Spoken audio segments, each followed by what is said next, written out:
The Israeli military has acknowledged it shot 2 Palestinian men in Gaza, then buried their bodies with a bulldozer. The admission came after news outlet Al Jazeera published heavily edited video that it says shows the incident. And we have to warn you, this video is disturbing. Well, here you can see one man walking along a beach. Al Jazeera reports that this man and another were waving what appeared to be white clothes. At one point, the man raises his hands in the air. Later, he falls to the ground, apparently after being shot. The video then cuts to a scene where an Israeli bulldozer is burying 2 bodies in sand and debris. It's not clear if these are the bodies of the 2 men shown earlier. Al Jazeera says they are. The Israeli military says the video shows 2 separate incidents, and here is their statement. The first incident occurred in the southern part of the corridor. After the suspect did not respond to a warning shot, the force fired to his direction and he was shot and slightly wounded. The IDF says that man was released after receiving medical treatment and being questioned. Regarding the second incident, the IDF says 2 suspects with bags on their backs observed our forces and approached them in a suspicious manner. After not responding to a warning shot, the forces conducted live fire towards them, as a result of which they were killed. The bodies were moved from the area using the documented tool out of fear of there being explosives on the suspects and risk to the forces. CNN has asked Al Jazeera for an unedited copy of the video. Welcome to the program. How are you holding up? Not so well. It's almost 6 months now.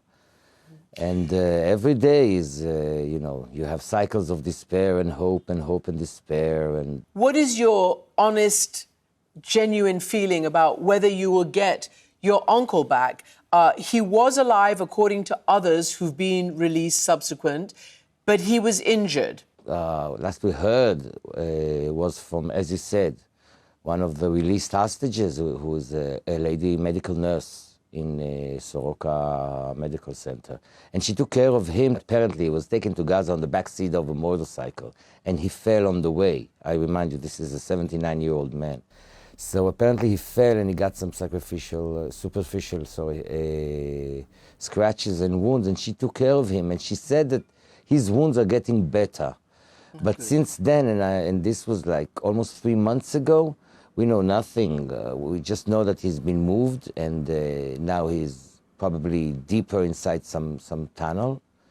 And we know from people that got released, we know that the humidity there is terrible, and the sanitary conditions are non-existent. And I want to ask you about the protests you and others are now undergoing regularly in Israel against the government and its inability to bring back more of these hostages, including your uncle. So we said and we showed you and others in cages, symbolic cages, on a street in Tel Aviv. Why do you think you were arrested and detained? For the obvious reason, for police force arriving, we are not family members, or we are people disturbing the traffic.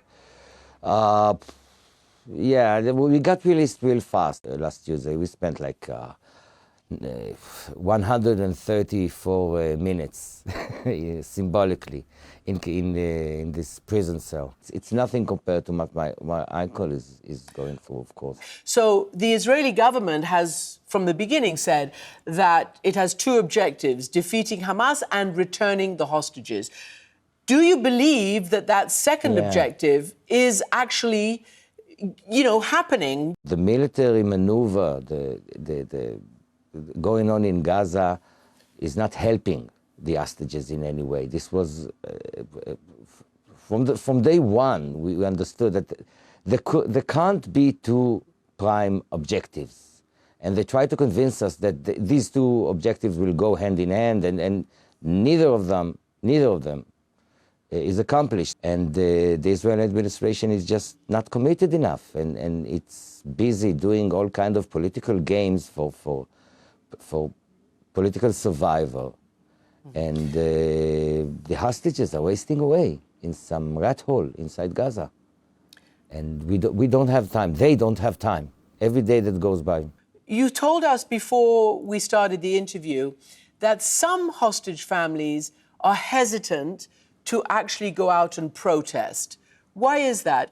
There is a very strong notion of, please don't make too much noise, otherwise your family member, your hostage, could be moved to a lower place once a list will be composed.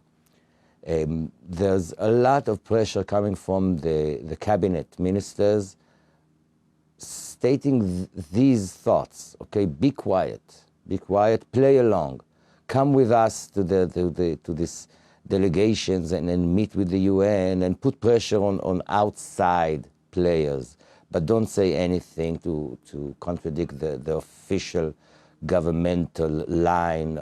And the Israeli public is being pumped with together we will win, and we're not winning at all. So this charade should stop.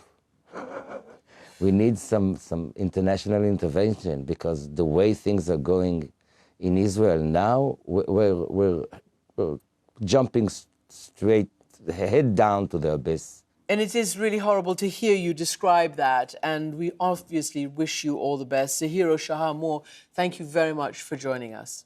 Thank you for hearing my voice. In response to that interview, a statement from the Israeli government reads in part, "Destroying Hamas and freeing the hostages are not mutually exclusive goals. On the contrary, these missions complement one another. Israel will continue to do what is needed to reach all its just war objectives, destroy Hamas, free our hostages, and ensure that Gaza does not pose a threat to Israel and the civilized world in the future."